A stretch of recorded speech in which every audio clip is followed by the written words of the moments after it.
throughout the nation and around the globe.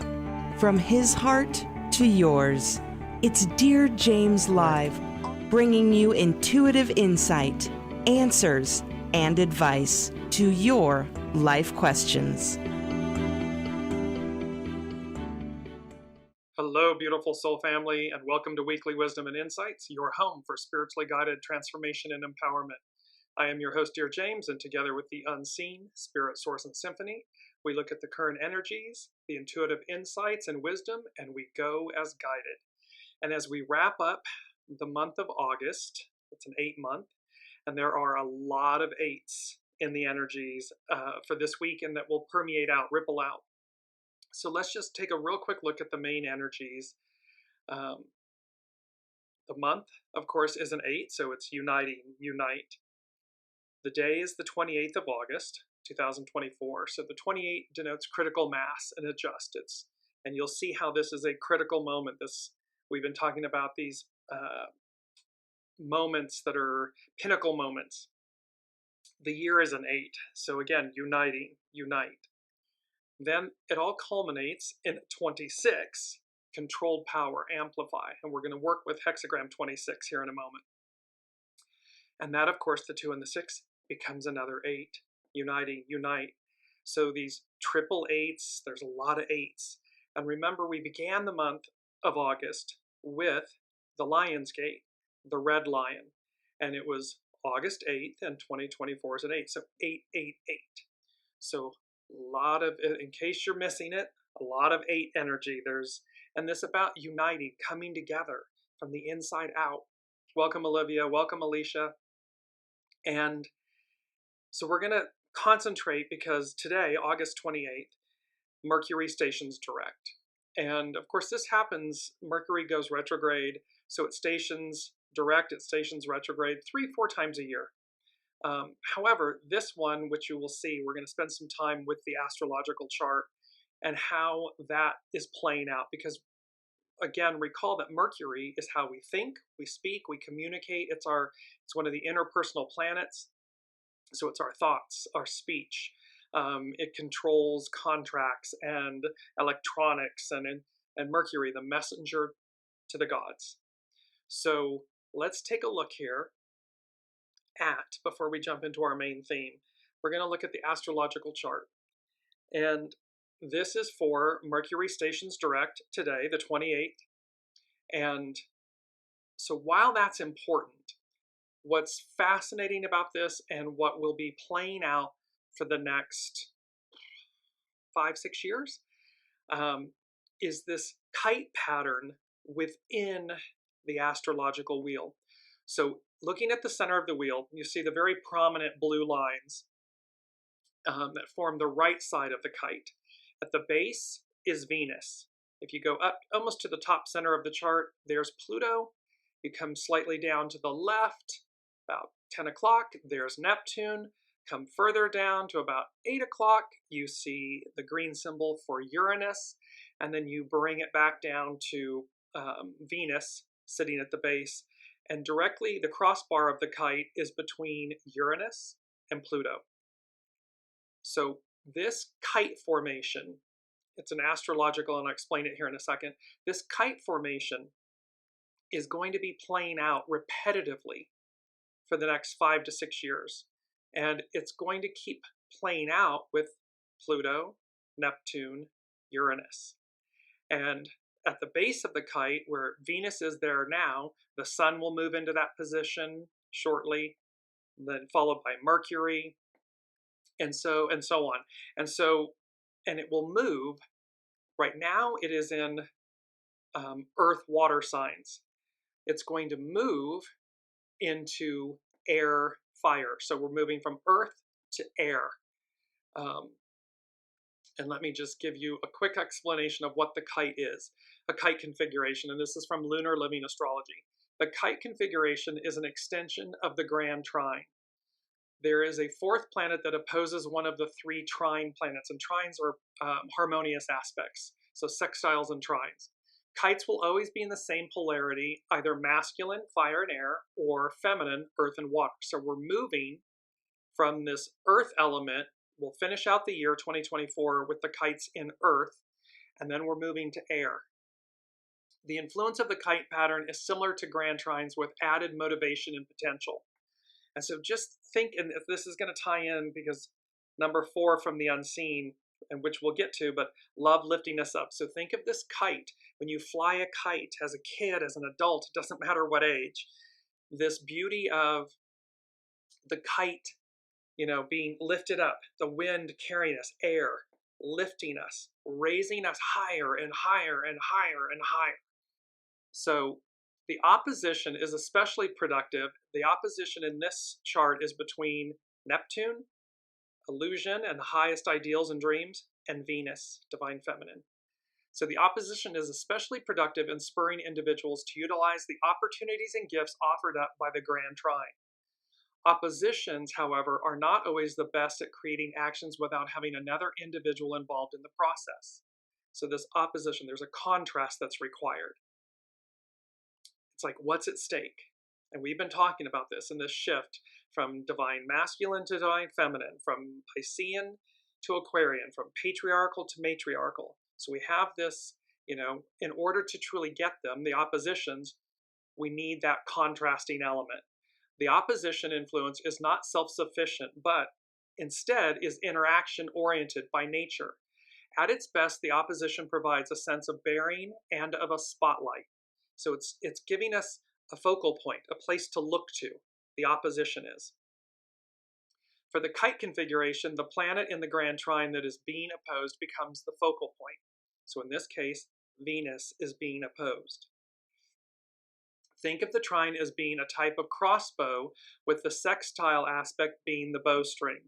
The arrow would be the opposition reaching across the chart from the sextiles to the tip of the trines.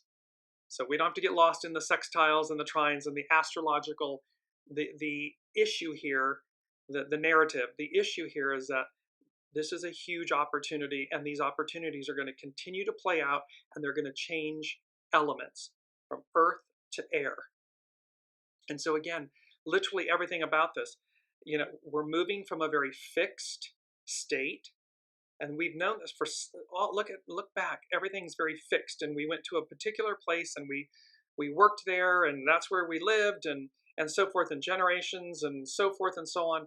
And now all of a sudden, you know, COVID and everything really shook loose this thing of, well, now we telework, and now we can work with over the internet. We can be anywhere in the world and do our works and so forth. And so from fixed earth to air, this fluidity. The quiver end of the arrow sets the stage, while the blade of the arrow guides the individual in the direction for action. While the individual with a grand trine might generally have an easier time in life, the individual may lack a sense of purpose, awareness, or perspective until they are made aware of the grand trine's potentials. So this is speaking to when it's in our individual natal charts. But now we're looking at this as a whole, because this is happening on behalf of the greater whole. On the other hand, the individual with the kite is likely to sense that there is something more. So we have an awareness when there's a kite in your individual chart. But here for the collective, these kite formations are going to be showing up. So it's like we may think that we have an easier time in life, and yet we lack a sense of purpose. Or on the other hand, we're aware of it, and we're aware that there's something more. And we've been speaking about this, there's something more. There's something on the other side of everything we've already known, the past, everything we've experienced. But we may not be aware of how to tap into its talents or tap into it. Consistently finding the motivation for the best expression of that kite configuration may be the more difficult task for the individual. So what we may be facing is how to tap into this. It may come naturally to us, or it may be that it's challenging to us. But the awareness to bring up the chart again, here's this kite formation. And what struck me about this so much intuitively, looking at the interior circle, and again, the kite, and the blue, the trine aspects. But there was this interesting aspect of the fact that it's Neptune and Venus. So the illusion of the divine feminine, the and yet the highest ideal, the greatest dreams and aspirations of it, and that it's lifting us higher. And so there's this opposition going on where, and remember Neptune, illusions. And so not only are we looking at, we're confronting the illusions of the divine feminine, a long time, a lot of oppression and suppression and devaluation and omission, degradation. All of that illusion is being blown away, blown out. And just to bring up, I want to, while I'm speaking about this, and then look at all the red lines, the opposition and everything.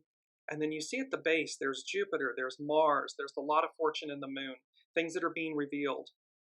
Mars, so the divine masculine.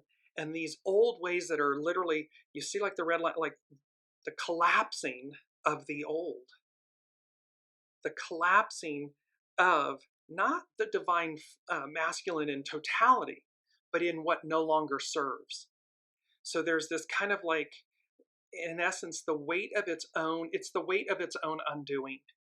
And so it's collapsing, the red lines, everything's collapsing below, and the kite and everything is lifting up, taking us higher. And that, in this moment, it's based on the chart of Mercury stationing direct, meaning it's time to move forward. This is the last retrograde in the year, I believe, I'm pretty sure. And so there's an interesting element here where it takes us to our main theme. And our main theme is the future, blowing the roof off the past. You see a vast ocean, vast open sky, a lone palm tree where you can see the force of the winds just galing against the fronds of the palm tree. And notice in the image, the future, it's at the top, it's in larger font, blowing the roof off the past. It's the last thing, and it's getting smaller, because the further away we get from the past, the smaller it becomes, the smaller it is. And so the future blowing the roof off the past. And this brings us to the first thing the unseen said. And so with this theme, they said, bringing back up the image of Columbia. And it's the song, it was made even more famous in the movie Notting Hill. Ain't No Sunshine When She's Gone. It's by Bill Withers.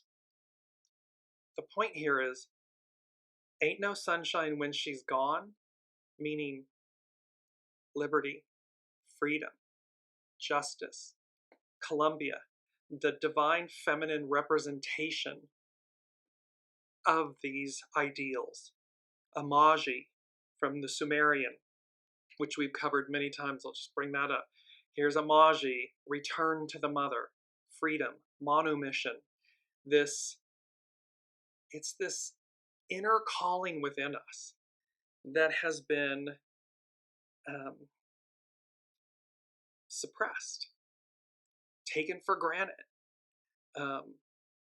We have been living in a patriarchal era, this Piscean patriarchal era, and we have forgotten, the unseen is saying in the moment, we've forgotten our way.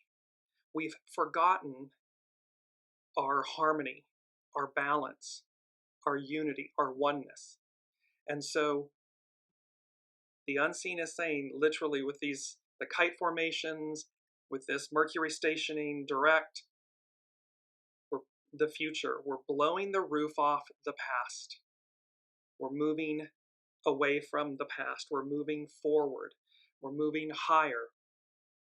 And there ain't no sunshine when she's gone, meaning everything that the divine feminine, the Lady Justice, liberty, freedom, justice. And why? Why is this important? Why now? Because it's the Aquarian age, and this was the main theme from a few shows ago in August. A potent moment in time, and the backdrop of the American flag and the Bill of Rights, we the people. The Aquarian age is all about we the people. It is not the backdrop, the image is of the American flag and the American Bill of Rights and so forth, the gavel and so forth, but the ideal is universal. It doesn't matter where you are, where you live and reside on the planet. These ideals of liberty, freedom, justice, equality, harmony, unity, they're on offer. They're ever present. And this is the paramount message of this moment.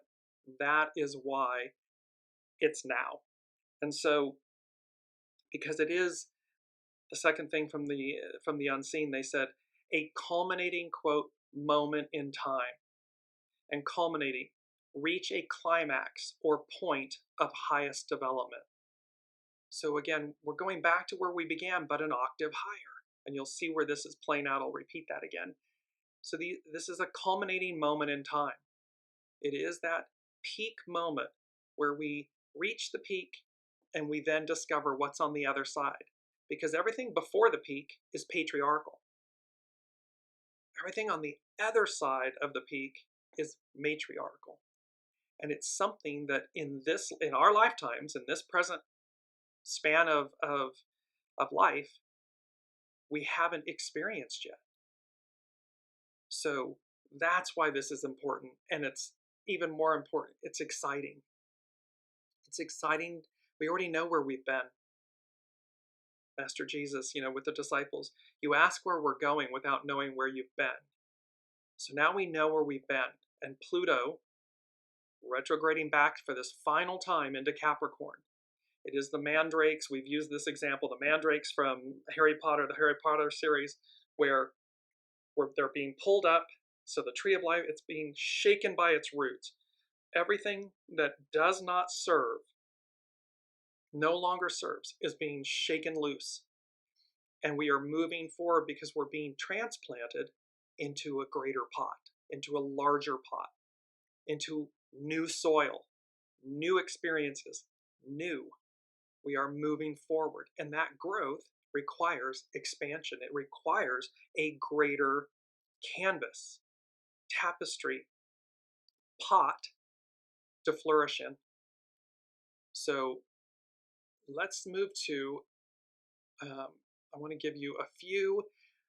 There are 2 Bible verses, and then with our main theme, because this was very interesting, but let me bring both of these in. So Hebrews 11:1. Faith shows the reality of what we hope for. It is the evidence of things we cannot see. So again, there's an awareness. These kite formations can mean that there's an awareness, and we're looking for the way to tap into it. So faith shows the reality of what we hope for. It is the evidence of things we cannot see. 2 Corinthians 13:8-9. For we cannot oppose the truth, but must always stand for the truth. The truth, not a truth. Not my truth, your truth, the truth. So, for we cannot oppose the truth, but must always stand for the truth. We are glad to seem weak if it helps show that we are actually strong. And you will see this in hexagram 26. This strength, not force. This humility, not hubris. That all of these things, that we are glad to seem weak if it helps show that you are actually strong.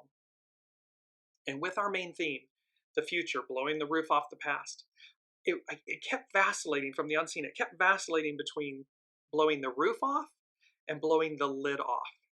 So blowing the roof off to completely upset or excite people, generating a huge reaction, to react with great excitement, to go wild.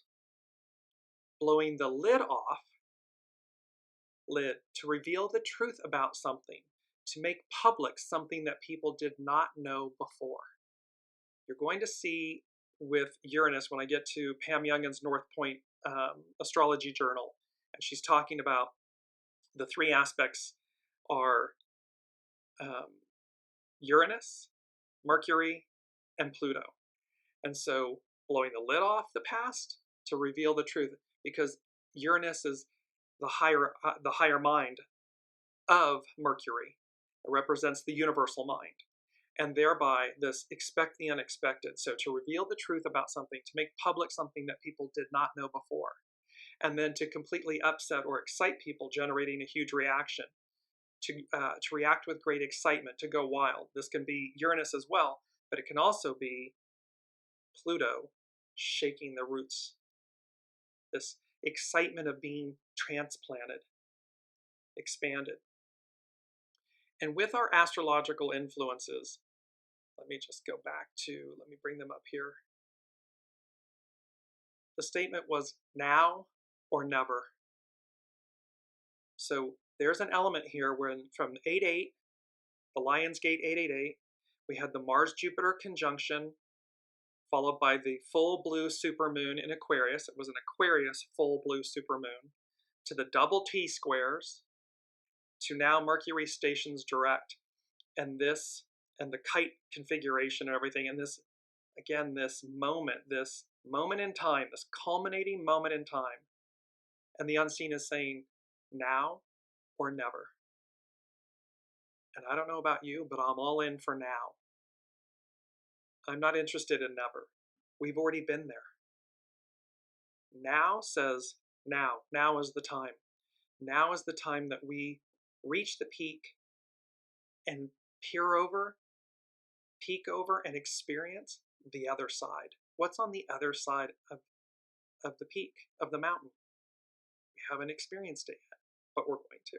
So let's take a look then now at hexagram 26. And it is, as I bring it up here, controlled power. Its action is amplify.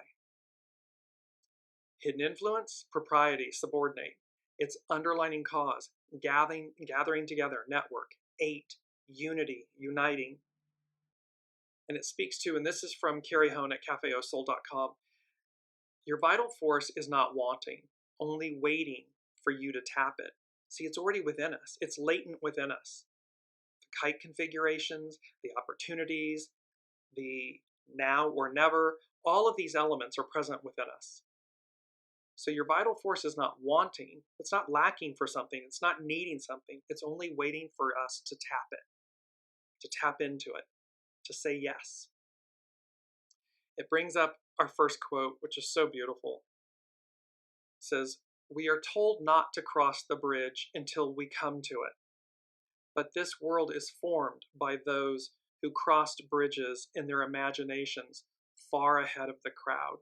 This is an anonymous quote. And here's the beauty of this bridge. Once again, the waters and the sky. So open waters, open sky, the vastness of it. Water represents the universal consciousness, the unseen.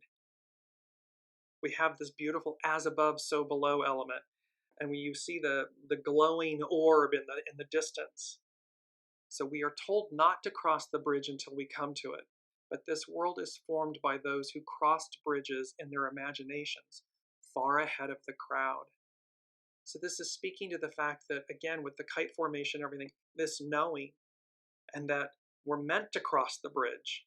We're meant to, Neptune and Venus, we're meant to shatter the illusion, the fears of the divine feminine, to receive, to reap the highest benefits, the highest rewards, the highest nourishment of the divine feminine. There's nothing to fear and everything to gain. And to do so with this optimism and wisdom and divine knowing that this is the time. It's now. It's not about never. That's not an option. It's about now. So hexagram 26. True power need not be demonstrated as creative energy is restrained beneath the mountain of keeping still.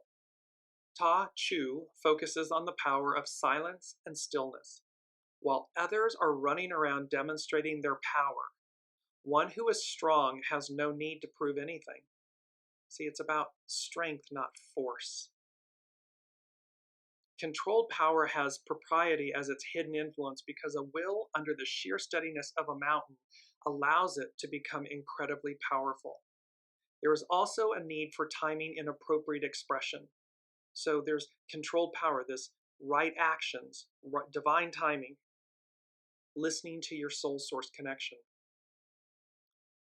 Another's insecurity is no match for the power of silence. So you don't have to engage in an argument. You don't have to fight the opposition, argue, engage in a lower octave. Another's insecurity is no match for the power of silence. Since controlled power follows innocence, all that is learned from patience and non-action is now ready to be harnessed creatively. When the will is in the service of acceptance and the good of all, this deliberate intent is unstoppable. So see, when the will is in alignment, when ego, mind, personality, the will is in alignment, in service of acceptance and the good of all, it's harmonious, it's unified, it's balanced, and thereby it's unstoppable. The message we deliver is amplified because our inner truth radiates as the embodiment of Tao. Combining holding firm, holding steady, holding to heaven's way, and nurturing others, this is the hexagram of the true sage. When water meets a dam, it continues to rise in power until it overwhelms whatever blocked its flow. So this opposition, Neptune, Venus, when water meets a dam, it continues to rise in power until it overwhelms whatever blocked its flow. So the divine feminine has been blocked, but it doesn't come out and run roughshod and whatever. It continues to expand. It continues to rise. It continues to meet the moment. And then eventually, it removes whatever blocked its flow. When you renew your willingness to marry to your Tao daily, you become a reservoir for enormous creative expression that benefits all, we the people. We are going from an ego mind personality, Piscean patriarchal, me era to a we the people, to this Aquarian age where we lead with the benefit of all at the forefront. And by default, the individual, I, is the custodian, receives the joy of the experience, the nourishment, the happiness, the expansion. But we've flipped the script. It's now the soul leading. It's the divine feminine leading. And the divine masculine, ego, mind, personality, is in alignment and receives the beauty of that. You can draw on a power that need not be demonstrated, but is just so. Its simplicity makes everything easy. This is our second quote. And such a beautiful image. The quote is, "Become the master of your response." And in the image, you see this formidable lion. And one half is in shadow, and the other half is illuminated by the light, by the sun. Become the master of your response. So this is about taming our animalistic natures, our lower octaves, our lower energies, purifying them, rising to the moment, rising to the occasion, so that our responses are met in this new era, this new octave. Because again, it's cheap and easy to denigrate, to divide. It's the least among us. And yet there's far more greatness embodied in a response that is patient, that is reasoned, that is inclusive, that listens, that understands, and then says, I see, namaste, I bow to the divine in you. I see you, let us walk together. Now this may sound idealistic. However, the ideal becomes the new reality. So this isn't idealistic. It's the highest octave of our being. That's what's on offer. We close with this, and again, this image of the lion. Just going to put it up for a moment here. In China, the lion protected the forests, and its likeness was used to protect the gates and temples. Think of the sphinxes, the lions on the Giza pyramid complex. Another gatekeeper, the dragon carp, had only one goal: crossing the dragon gate. Beyond this gate, many believed paradise could be found. Like the salmon, the carp swims upstream and jumps the rapids, and came to symbolize human advancement and achievement in life. The kite formation, lifting us higher. The salmon and the carp, jumping upstream, leaping up out of the water to reach a higher octave. The dragon carp is a constant reminder of the pursuit of excellence, reflecting how following instinct makes obstacles non-existent. Instincts, knowing, intuition, divine feminine, soul source connection, not ego, mind, personality. Following those instincts makes obstacles non-existent. Where the lion symbolizes great passion and fearlessness, the carp is a symbol of instinctual perseverance. This is your Te, the instinctual awareness that knows exactly where you need to be in the here and now, and it is perfect. This is about right place, right time, divine timing. And this is where we are. We are at a culminating moment in time, to reach a climax or point of highest development. Transforming the illusion of how you must conquer and take, you can develop the powerful peacefulness that comes when you no longer see the world as a place of obstacles. Neptune, opposite Venus. So we are transforming the illusion. Just as the tree requires the storms for regeneration, and the stone carves away the seed's protective covering, like the creatures that feel the cold as a call for hibernation or migration, or the plant that instinctively knows the time to flower, you too are fundamentally connected to the evolutionary force of life.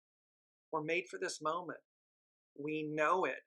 And whether we're acting in fear or light, either we're running to the peak or we're trying to run back down the mountain in fear to the past,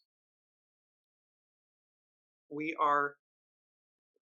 too are fundamentally connected to the evolutionary force of life. It's innate in us. We know it. Te is your instinctual endowment and connection to life. When cultivated alongside of fearlessness, it is like water that finds its own course without any sense of barriers. Water can dissolve mountains and evens out, regardless of where it flows. The power of Te connects you to the germinating power of life. Transcending the gate or the illusion of obstacles leads to a type of paradise in consciousness. So it means we overcome anything that we thought we were incapable of doing. We just simply need, like the kite, we need to rise to the occasion. We got to get liftoff. And when you think about it, the kite to a string, and what do? You run. You kind of run, lightly jog, run, whatever, to get the wind, the air, to grab the kite and lift it higher. So regardless of where it flows, the power of Te connects you to that germinating power of life. Transcending the gate or the illusion of obstacles leads to a type of paradise in consciousness.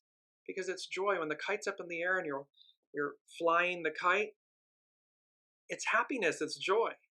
This paradise is simply a place without boundaries. It's limitless. Anything's possible.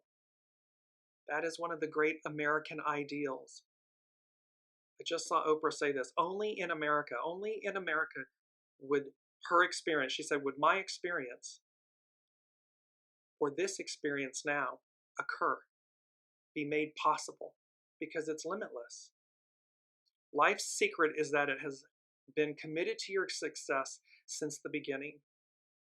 Mystery upon mystery, the gateway of its manifold secrets. To take no action that is unnatural to your instinctive nature ensures that you will meet with no resistance. So when you're aligned with your soul source connection, when you take no unnatural action, you will meet with no resistance. If we're in ego, mind, personalityville, beg, barter, borrow, steal, negotiate, procrastinate, we're going to meet with obstacles. But when we're in the flow of the soul, no resistance. Lastly, Carrie Hone says, overcoming others shows force. When you overcome yourself, you are strong. So we have this beauty of hexagram 26 of controlled power and this opportunity to amplify, to magnify our essence, our being. That's what we're looking at. So let's take a look now at, we're going to go to Pam Youngin's North Point Journal. It's talking about the astrology. And as we were showing, because we're going to get to the Sabian symbols because they're incredible. And as we do that, let me bring in our mantra, because you're going to see how this all ties together in the sense that in this moment of now or never, and this culminating moment in time and the future, blowing the roof off the past, uniting, the eights, unite, coming together, we the people. There's a beautiful message. It's our mantra, and it's number 3 from the unseen. And it speaks to, we carry the mantle of freedom forward. Each of us carry the mantle of freedom forward. And in the image, you see the desert sands and this magnificent, like it almost goes from opaque to the purples and the pinks and everything. This image, like it's coming from the unseen, it's a piece of fabric, of course, in the image, and yet it's far more than that. It's liberty, it's freedom. So we carry the mantle of freedom forward. And a mantle, a figurative cloak symbolizing preeminence or authority. See, liberty and freedom and justice and equality, they imbue us with a sense of preeminence. They symbolize it and they imbue us with preeminence and authority, because we are one. So when we recognize, when we celebrate, when we rise higher like the kite, throughout the globe, throughout the land, when we look to our neighbor to see the best in them, to find the best in them, to seek it, to see it, it exists, and to lift one another up. Again, around the globe, no matter who you are, where you are, when we seek the highest ideal of every culture, of every peoples, of every gender, of every soul, greatness is at hand. When 2 or more are gathered, there I am present. The unseen God, Source, is present. We only need to seek it out. So Pam Youngin speaks to Uranus, Mercury, and Pluto. And this is North Point Journal, Pam Youngin's. The last days of August. The passage of time goes more and more quickly. As we enter the last week of August, we are still integrating the effects of some rather intense astrological events that have occurred in the past 2 months. At the same time, we are also navigating an increase in the energies associated with Uranus. Uranus is a piece of the kite. This planet, named for the god of the sky and the heavens, is especially influential for the next 2 weeks due to being at a virtual standstill. Its forward movement is almost imperceptible this week as it prepares to station retrograde next Sunday, September 1st. Its backward motion will then be equally unnoticeable during the first week of September. In essence, sideways spinning Uranus has set up camp in the middle of the road we are traveling and is therefore very hard to ignore.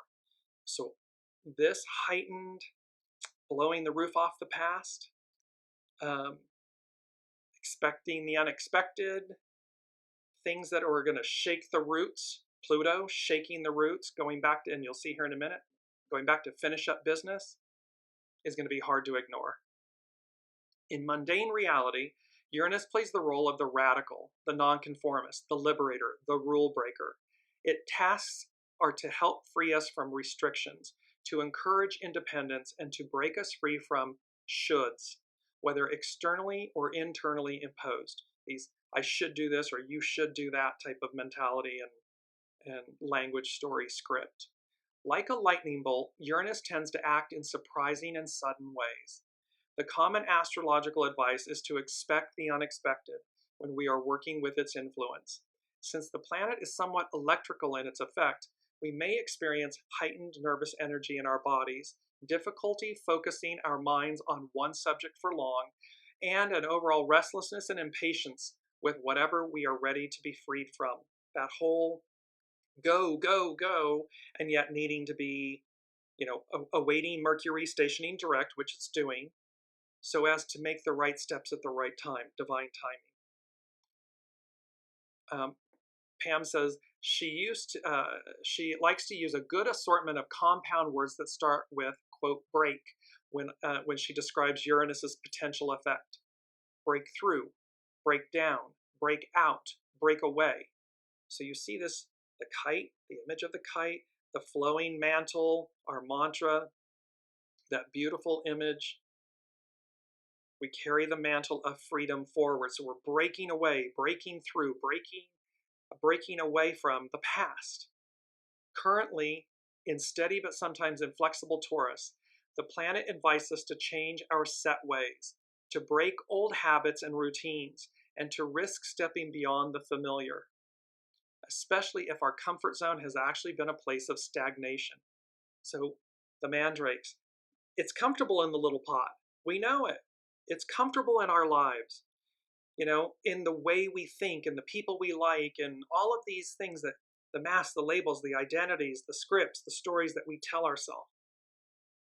And like the mandrakes being pulled up, and they had to put the earmuffs on because the mandrake shrieks. It doesn't like it. It's in its nice little warm cozy pot. Well, but that denotes stagnation because it won't grow any further. It can't. Its container is limiting it. Well, that's the same with our lives and our thoughts and our choices. And if we just stagnate in where we've already been, we will never grow beyond that. So it is time to be transplanted into a larger, greater pot so that our expansiveness, our growth becomes a reality. It shines. And that's one of the points here. Let me just bring this up. It's been one of our images from before, and it'll tie into the rise of the Guardians and the Legends Unite. It's happening because it's time to shine. In the image, it's of Jack Frost. His magical staff was broken by pitch, by the darkness, and yet he realized it's time to show up. It's time to become a guardian, a custodian, a guardian. It's time to realize what's at our center. And so it's time to shine. Transpersonal Uranus, continuing with Pam Youngin from North Point Journal. Transpersonal Uranus, on a higher vibrational level, Uranus is the planetary representative of the universal mind. It is known as, quote, the higher octave of the planet Mercury, granting us access to our higher selves and our higher consciousness. We're going back to where we began, but an octave higher. Uranus is the higher octave of Mercury. So we've been in our mercurial minds. Now we're being moved into our Uranian minds, higher mind, higher consciousness. When Uranus is strong, we may be more open to insights and downloads. Intuition is strengthened, as is our ability to think outside the box. Our minds receive, process, and communicate information in new ways. We're open to the discovery. We're open to something beyond ourselves. Where we've been is no longer enough. This can be exciting, of course, but it can also lead to miscommunications or misperceptions of mundane reality. This potential problem is reinforced with Mercury being retrograde and stationing direct this weekend. All of us will be feeling the heightened impact of Uranus to a varying degree over the next 2 weeks, depending on where we are in our soul's journey and how the planet is affecting our birth charts. So let's just take a quick look at the two symbols, Sabian symbols from Dane Rudyard and astrological mandala. Here's Uranus. A woman, past her, quote, change of life, experiences a new love. The keynote, man's capacity to rise in consciousness and feelings above biological limitations. There's been a lot in the press, certainly in the United States, about the value of women. And is their value solely their reproductive ability, or is it greater than that? And what happens a woman past her change of life? This is speaking about menopause. Well, is her only worth to tend to the grandchildren or the children? That she has no greater worth? Of course not. Which says, because remember, this isn't just about women, the gender of women. This is about the divine feminine within all of us. This is about exceeding ageism. It's finding value all along the journey, not just in a peak moment of it. After having stated the youthful and the aged approach of the human individual to the use of what their culture has brought to them, the symbolism stresses man's capacity to rise above the limitations which both biological nature and the normal social pattern of behavior have tried to impose on them.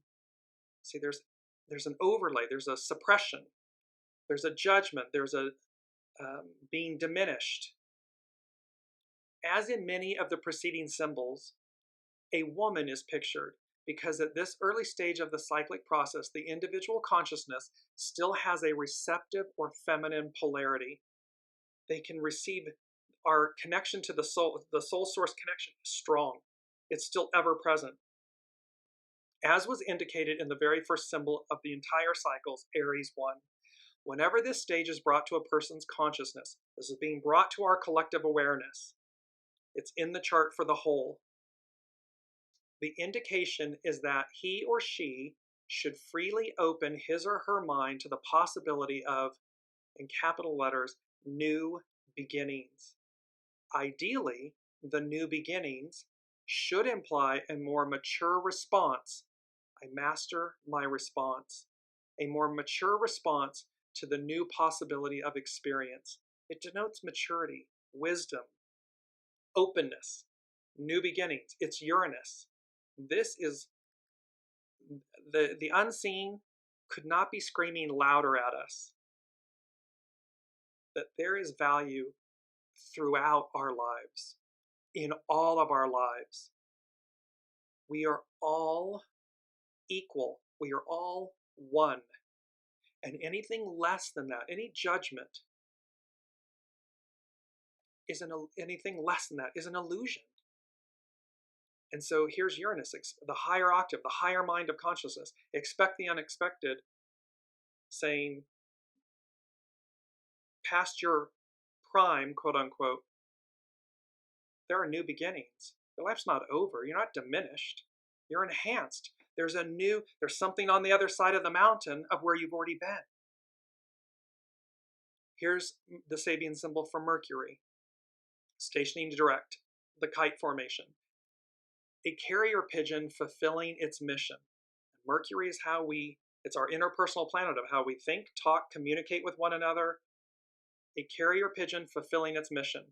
The keynote, spirituality in terms of training for service to mankind.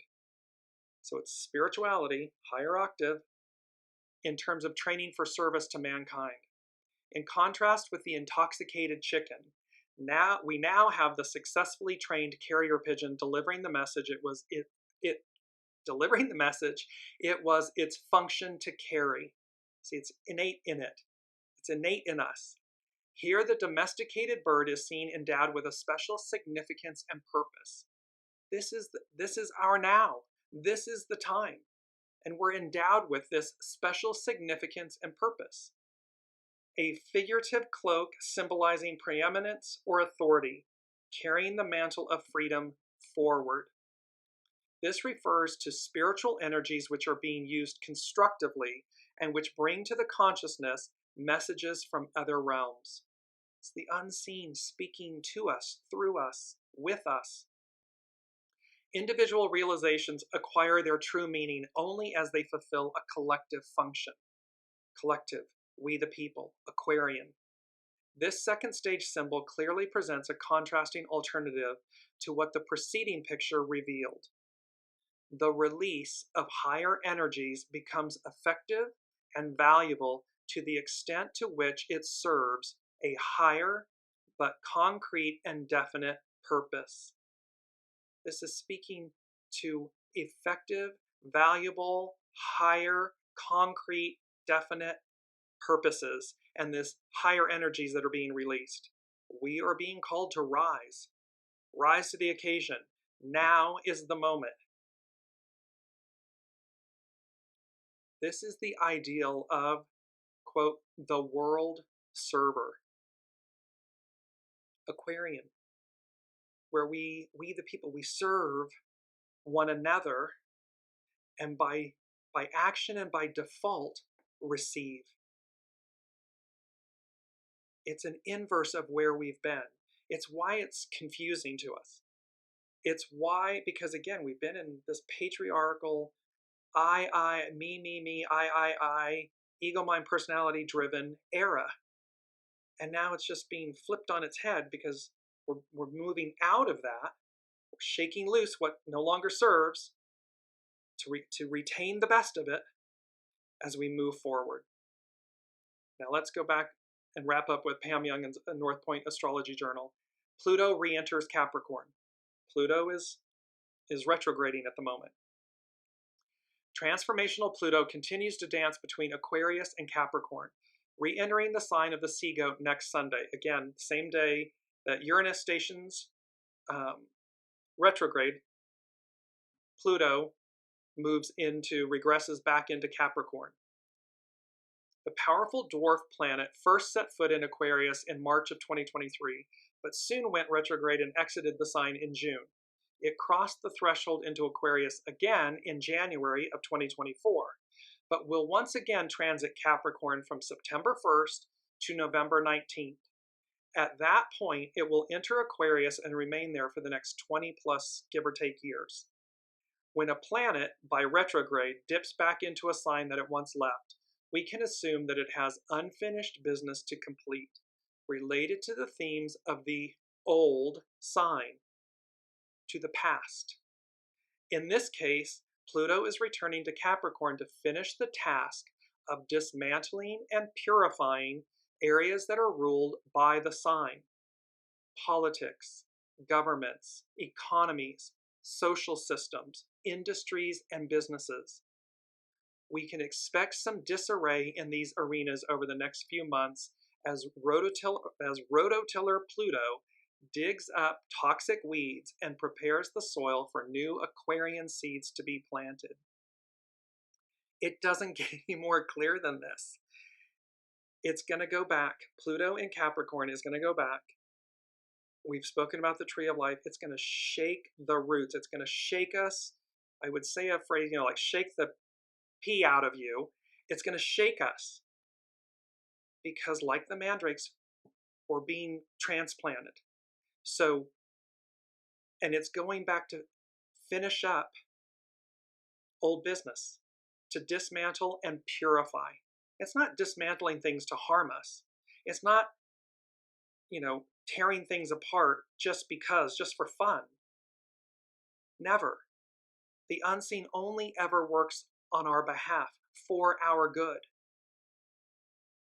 And thus, it's doing so to purify our systems, our industries, and our businesses. And institutions, business leaders, I implore you, the unseen implores you to listen, to be proactive. Don't be entrenched in your old ways. Be proactive. look at how you can change, and even in our personal lives as individuals, because of course, businesses and institutions and governments and all of these things are comprised of people.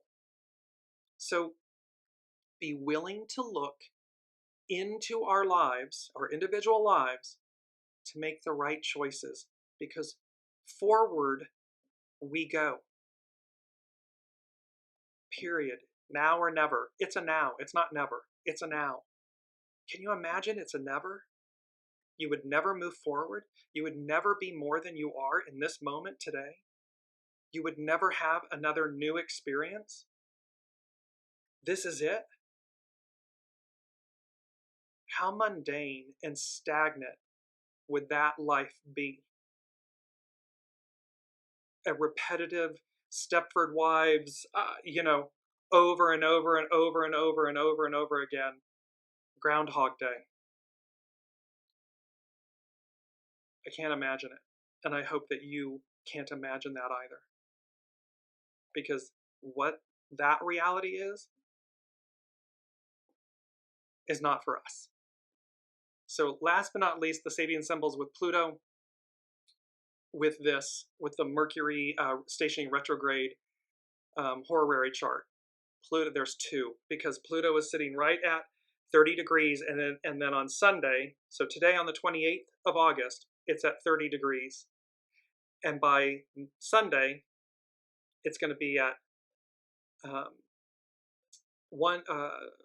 it's at 1 degree Aquarius, right, or 0 degrees Aquarius right now, and it's going to move to 30 degrees Capricorn.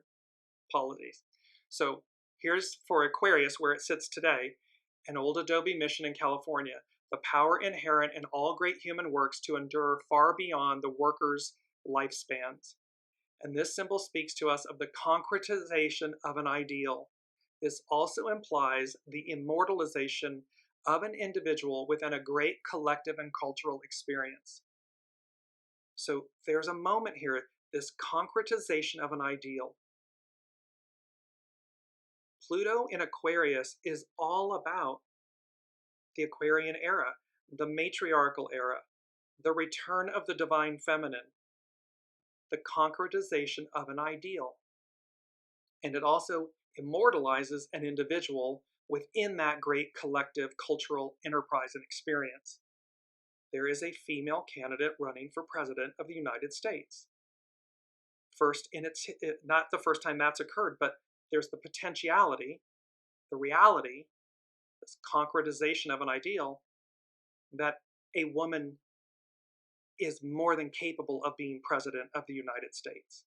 And that it's now, this time, this moment, this era, because we carry the mantle of freedom forward. Ain't no sunshine when she's gone. She being Columbia, liberty, freedom, justice, equality, harmony.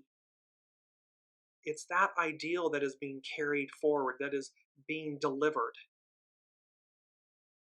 And on Sunday, when Pluto dips back into Capricorn, the symbol is a secret meeting of men responsible for executive decisions in world affairs. At any level, this symbol refers to the highest form of social interaction. In this symbol, we see in it the culmination of social responsibility and a reference to executive power.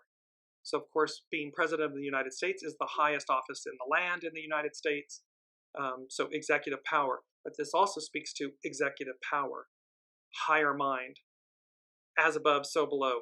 The legends unite. And let me just bring up this beautiful image.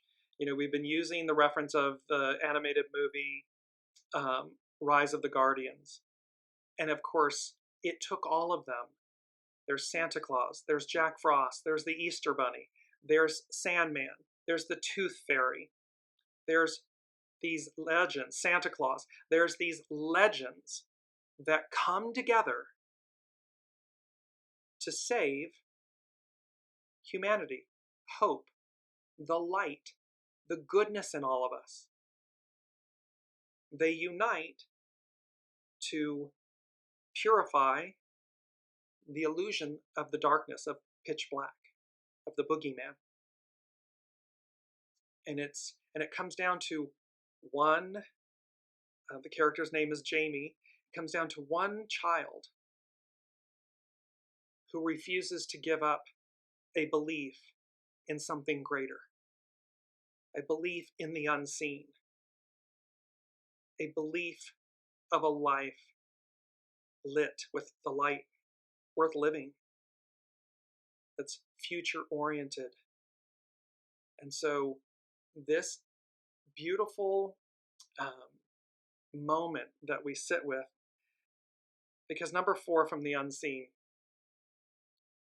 it's a song by Amber, and it said, the song is called Above the Clouds, and there's a secondary line in the lyrics that says, love lifting us up. I'll post it on the Facebook, Dearjames Facebook page in the show comments. But the song is Above the Clouds, love lifting us up. The song is by Amber. And I just want to go very quickly because they made an emphasis, the unseen, about the etymology of the word and the name Amber. And this is from Ancient Names for Amber by Getty.edu. The standard Greek word for amber was electron. The derivation of this word is uncertain, although scholars have suggested that it might have connections with helko, meaning to draw or attract, or with aleko, meaning to ward off evil. Confronting the boogeyman, to ward off evil, to attract the light.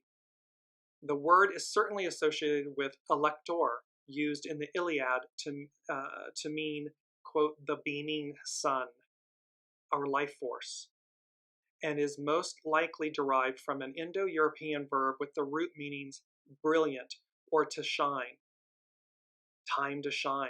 It's time to shine. We are brilliant beings in the light, in service to a higher ideal, a higher opportunity, a higher version and vision of reality. This quality of beaming or reflecting the sun is also suggested by the Germanic word for amber, gle or glees, recorded in some ancient Latin sources as glacum, the same word used for glass in this period. The Indo-Germanic root for the word gel means lustrous, shimmering, or bright, and gives us words such as glisten, glitter, glow, and yellow in English. The current German word for amber, going back to the 13th century Middle Low German, is similarly evocative. Bernstein or Bernstein means burning stone. We are a fractal of the divine. We are its reflection, its transparency. That's why the image from our mantra is so appropriate. Look at the shimmer and the shine and the radiance and the translucence,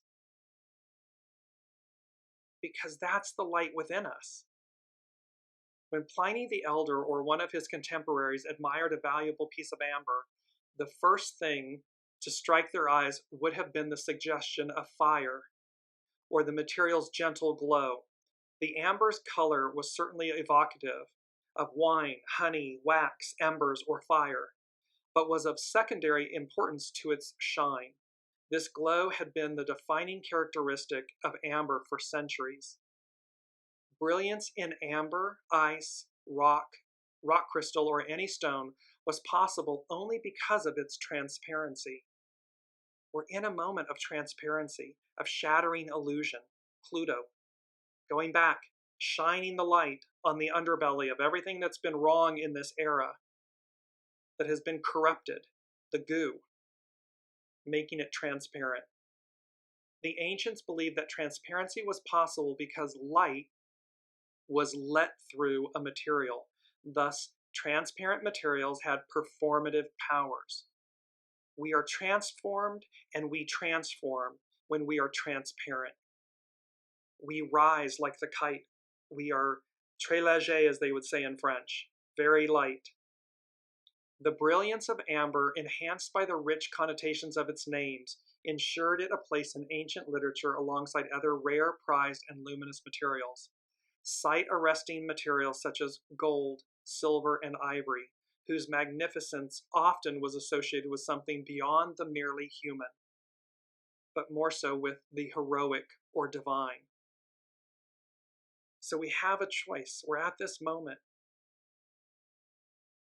to be more than merely human, to be heroic, to be divine, to carry the mantle of freedom forward, to be transparent, translucent, to radiate and shine our divine nature, our divine light, like in the quote, "Become the master of your response." The lion illuminating, the light illuminating, reflecting and shining, piercing our being so that the best of us comes forward, not the least of us. And why? Let's just sum it up and put a big bow on this. It's two last things. It's our key word, guardianship, because we are the guardians of Mother Earth, of this moment, of one another, of ourselves, of our lives, of our soul. We are the guardian. And a guardianship, a person appointed to oversee and make decisions on behalf of a protected person, place, or thing. So we're protected. Rise of the Guardians, legends unite. We're the guardianship. We are the guardians of this moment. And what we do in this moment matters greatly. Why? Because here's number 5. It was 555. 555 denotes change, and it can denote great change, big change. Neither negative or positive in nature, simply divine and neutral. And so the unseen, and I'm just going to bring this up again. Here's a beautiful new image. 555, it's overlaid. There's a woman in the foreground with that same piece of fabric. And the sun is setting or rising, setting on the past, rising on the future. And you see the beauty and the harmony and her oneness, her openness, and her joy, holding this mantle of freedom that she carries. And it's as if in the image she's saying, I recognize my responsibility in this moment, and I cherish it, and I value it, and I will carry it forward. That is where we are. It is where we are going. And I'm going to see about, because there are many Sabian symbols we did not get to, and they discuss the who, the what, the why, and I may bring those in next week, so we will share them then. But in this moment, the future, blowing the roof off the past, unite, coming together. Ain't no sunshine when she's gone, meaning Columbia, the ideal of liberty, justice, freedom, equality, harmony. It's a culminating moment in time where we reach a point of highest development, and we are all being implored to carry the mantle of freedom forward. This figurative cloak symbolizing preeminence or authority. This cloak of Columbia. Because where the kite and where that cloak and that mantle, where that guides us, where that lifts us above the clouds, love lifting us up. And the radiance of amber at our feet, under our feet, illuminating us, illuminating the path forward. We need only recognize it, connect with it, see it, and carry it through. Because change, 555, change is afoot. Change is present. Love you all. Thank you so much. Olivia saying thank you, Pluto. Amen. And we will see you all next week. Be well. You've been listening to Dearjames Live. Gain intuitive insight, answers, and advice to your life questions, and so much more. by tuning in next week and visiting dearjames.com.